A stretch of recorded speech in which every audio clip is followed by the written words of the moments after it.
കഴിഞ്ഞ ദിവസം കണ്ട കാഴ്ച അത്യപൂർവമായിരുന്നു.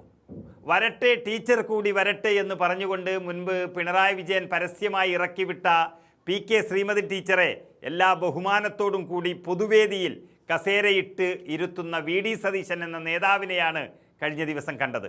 സത്യത്തിൽ മുൻ മുഖ്യമന്ത്രിയായ പിണറായി വിജയൻ ഈ കാഴ്ച ഒന്ന് കാണേണ്ടതാണ്. ന്യൂഡൽഹിയിലെ കേരള ഹൗസിൽ നടന്ന ഓണാഘോഷ പരിപാടിയുടെ വേദിയിലാണ് രാഷ്ട്രീയ വ്യത്യാസങ്ങൾക്കപ്പുറമുള്ള സ്നേഹത്തിൻ്റെയും സൗഹൃദത്തിൻ്റെയും ഈ മനോഹര നിമിഷങ്ങൾ നമ്മൾ കണ്ടത്. സദസ്സിലുണ്ടായിരുന്ന മുൻമന്ത്രി PK ശ്രീമതി, BJP നേതാവ് V മുരളീധരൻ MLA തുടങ്ങിയ പ്രമുഖ നേതാക്കളെ കണ്ടതും അവരെ വേദിയിലേക്ക് ക്ഷണിക്കുകയും തൊട്ടടുത്തിരിക്കുകയും ചെയ്യുകയായിരുന്നു VD സതീശൻ. ഓണം നൽകുന്ന ഐക്യത്തിൻ്റെയും ചേർത്തുപിടിക്കലിൻ്റെയും സന്ദേശം വാക്കുകളിൽ മാത്രം ഒതുക്കാതെ വേദിയിൽ പ്രവൃത്തിയിലൂടെ കാണിച്ചു തന്നൊരു കാഴ്ചയാണ് നമ്മൾ കണ്ടത്. എന്നാൽ ഇതിന് നേർ വിപരീതമായ മറ്റൊരു സംഭവം മുൻപ് CPM സംഘടനാ തലത്തിൽ അരങ്ങേറിയത് വാർത്തകളിൽ വലിയ ചർച്ചയായതാണ്. CPMൻ്റെ സംസ്ഥാന സെക്രട്ടേറിയറ്റ് യോഗത്തിൽ പങ്കെടുത്ത പാർട്ടി കമ്മിറ്റി അംഗവും ജനാധിപത്യ മഹിളാ അസോസിയേഷൻ ദേശീയ പ്രസിഡന്റുമായ PK ശ്രീമതിക്ക് നേരെ കടുത്ത വിലക്കുമായി അന്ന് പിണറായി വിജയൻ രംഗത്തെത്തിയിരുന്നു. ഡൽഹി കേന്ദ്രീകരിച്ച് പ്രവർത്തിക്കേണ്ട ശ്രീമതിക്ക് സംസ്ഥാന സെക്രട്ടേറിയറ്റിൽ പങ്കെടുക്കാൻ പ്രത്യേക ഇളവുകളൊന്നും നൽകാനാവില്ല എന്നായിരുന്നു അന്നത്തെ നിലപാട്.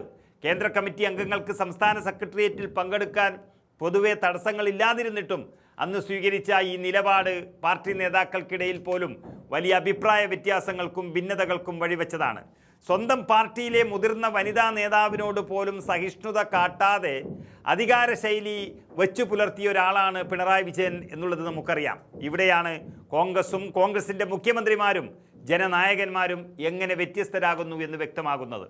ജനാധിപത്യപരമായ സഹിഷ്ണുതയും വിയോജിപ്പുകളെ ബഹുമാനിക്കാനുള്ളൊരു മനസ്സുമാണ് കോൺഗ്രസ് രാഷ്ട്രീയത്തിൻ്റെ മുഖമുദ്ര എന്ന് പറയുന്നത്. കേവലം രാഷ്ട്രീയ എതിരാളികളെയോ സ്വന്തം പാർട്ടിയിലെ വിമത ശബ്ദങ്ങളെയോ ശത്രുക്കളായി കാണുന്ന രീതി അത് കോൺഗ്രസിനില്ല.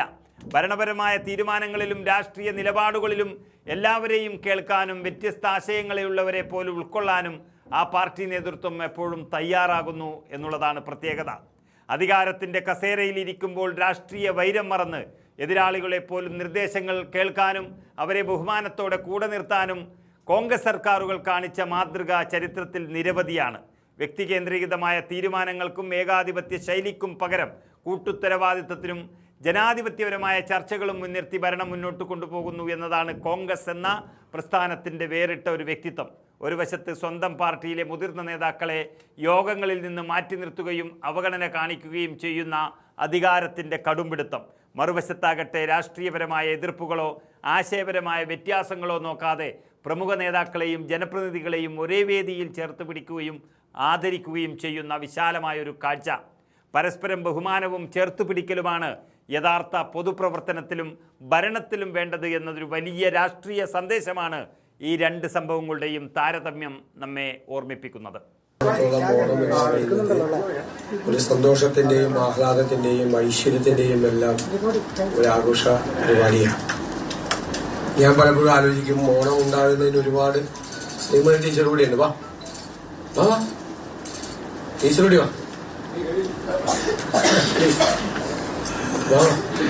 വാ ഇവിടെ ഇരിക്കും, സൈഡിൽ. ഹലോ, നമുക്ക് ഒരുപാട് ഐതിഹ്യങ്ങളുണ്ട് ഓണവുമായി ബന്ധപ്പെട്ട. വാമനന്റെ കാര്യവും മാവേലിയുടെ കാര്യവും എല്ലാം ഉണ്ട്.